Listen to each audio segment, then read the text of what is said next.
Awesome. So let's jump to the one of the last questions about interviewing. Then we're going to go into post-interview. What questions should the applicant ask during an interview, and what questions they shouldn't ask? So there is always an opportunity in every interview where they ask you, do you have any questions for us?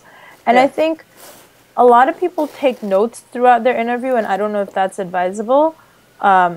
The best way to do it is to pay attention throughout the interview. When they're talking about stuff, make mental notes. Don't have a notepad, but make mental notes and remember to go back to them at the end. Like if they mention, oh, we have a state-of-the-art dental simulation lab, go back to that and talk about it. You could scour the websites also. So there are 2 or 3 ways to do it.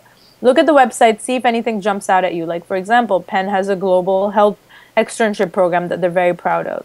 So when I was looking through the Penn Dental website, I was like, oh, global externship? That sounds cool. I'm going to ask them about that. Yeah. It doesn't matter if the website explains it thoroughly. Pick a topic and ask them about it because they want to boast about their school. And that's what I noticed in a lot of dental schools that I interviewed at. It was their chance to show off to me.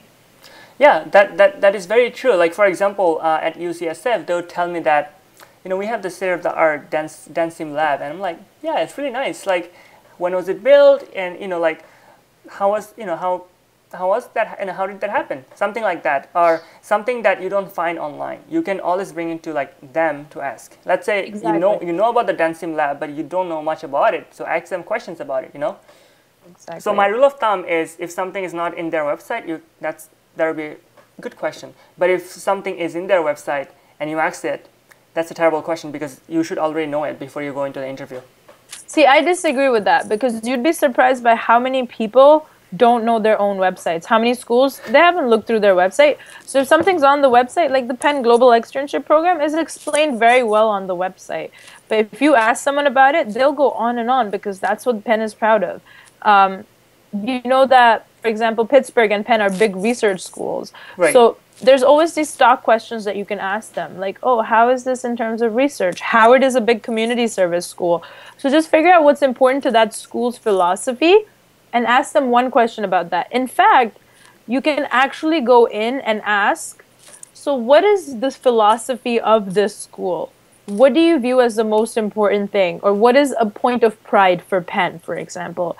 What is it that Pittsburgh takes pride in and sets it apart from all the other dental schools?